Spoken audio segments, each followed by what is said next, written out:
मध्य प्रदेश की 28 सीटों पर मतदान जारी है। बीजेपी के कंट्रोल रूम में प्रदेश अध्यक्ष वीडी शर्मा जी लगातार सुबह से मॉनिटरिंग कर रहे हैं, उनसे बात करेंगे।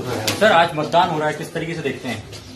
मतदान भारतीय जनता पार्टी के कार्यकर्ता जिस तरीके से इस पूरे चुनाव में मेहनत और ताकत के साथ लगे हैं और आम जनता का जिस प्रकार का ट्रेंड दिख रहा है कि बड़ी संख्या में मतदान और भारतीय जनता पार्टी के प्रति जिस प्रकार का ट्रेंड इस चुनाव का है, उससे मैं बहुत विश्वास से कहता हूं कि भारतीय जनता पार्टी ऐतिहासिक मतों से 28 की 28 सीटें जीतेगी और कांग्रेस ने तो हार स्वीकार कर ली है। दिग्विजय सिंह जी ने आज ट्वीट कर दिया कि ईवीएम की चिप हैक हो सकती है। आप इतने आशंकित हैं अपनी हार से कि आपने अभी से ईवीएम पर हार का ठीकरा फोड़ने की तैयारी कर ली। दिग्विजय सिंह जी, आप बहुत होशियार हैं। तो ये हार कांग्रेस स्वीकार कर चुकी है। कमलनाथ जी और वो दोनों मिलकर के तय कर चुके हैं कि हिसाब किताब हो गया है। तो अब कैसे, इसलिए गुंडीजिम भी करने का प्रयास किया। आपने देखा होगा कल हमारे कार्यकर्ताओं पर हमले किए, ग्वालियर में किए, आज मुरैना के अंदर भी बसपा के लोगों पर, हमारे कार्यकर्ताओं पर उन्होंने हमले करने का प्रयास किया। तो ये वो बौखला गए हैं और उन्होंने हार स्वीकार कर लिया। भाजपा प्रचंड बहुमत से जीतेगी। आज भी कुछ स्थानों पर छुटपुट घटनाएं हुई, फायरिंग भी हुई है। वो किसने की, वही तो मैं कह रहा हूं। मीडिया ही दिखा रहा है कि कांग्रेस के लोग किस प्रकार से बौखला गए हैं, क्योंकि जमीन खत्म हो गई है, लोग मिल नहीं रहे हैं।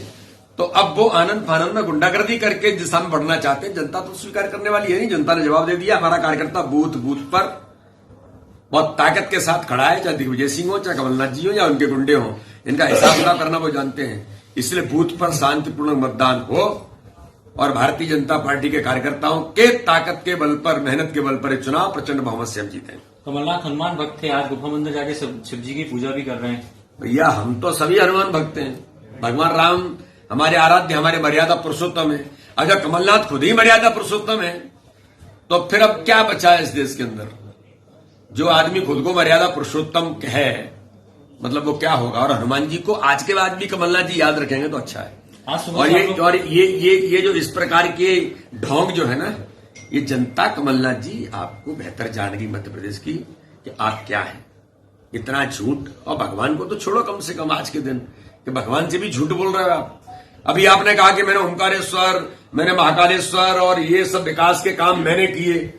कमलनाथ जी, भगवान से झूठ तो मत बोलो, महाकालेश्वर हैं। और चित्र आप जो ट्वीट कर रहे हैं उसमें चित्र हमारे सिंहस्थ के विकास के डाल रहे हो। आप इतने झूठे आदमी हो। आपको कम से कम शर्म आनी चाहिए कि बाबा महाकाल, ओमकारेश्वर के बारे में आप झूठ बोल रहे हैं। आपने क्या किया 15 महीने में तो जनता जानती है। तो इसलिए जनता आपके छल कपट में आने वाली नहीं है। मध्य प्रदेश की जनता जो ट्रेंड दिखा रही है, उसके आधार पर हम कह सकते हैं कि भारतीय जनता पार्टी के कार्यकर्ता मेहनत के बल पर अपनी बातों को लेकर गए, ये चुनाव प्रचंड बहुमत से जीते। तो सुबह से जो मतदान हो रहा है उसके ट्रेंड से आप आश्वस्त हैं कि कहीं बिल्कुल 28 की 28 सीटें जीतेंगे। और जो मंगल की बात कर रहे हैं कि मंगल आज मतदान है और हमारा मंगल, अरे भैया, हमारे लिए तो सोमवार भी शुभ है, मंगल भी शुभ है, बुध भी शुभ है, सातों के सातों दिन हमारे लिए शुभ है। और हनुमान जी के हम सब भी भक्त हैं, पर हम दिखावा नहीं करते। हम केवल ढोंग नहीं रचते जो आज आप ढोंग रचने का प्रयास कर रहे हैं। इसलिए हनुमान जी की कृपा तो हमारे ऊपर हमेशा से रही है, बाबा महाकाल की कृपा हमेशा से रही है। तो इसलिए ये सब वो कहने से काम नहीं चलता है। मेरा तो कहना है कि हनुमान जी की पूजा थोड़ा आज के बाद भी आप करते रहिए तो अच्छा है। तो बिल्कुल मंगल को मतदान और मंगल को ही मतगणना अब देखना होगा बीजेपी कांग्रेस में किसका मंगल होता है। भोपाल से ईटीवी के लिए सूरज शर्मा।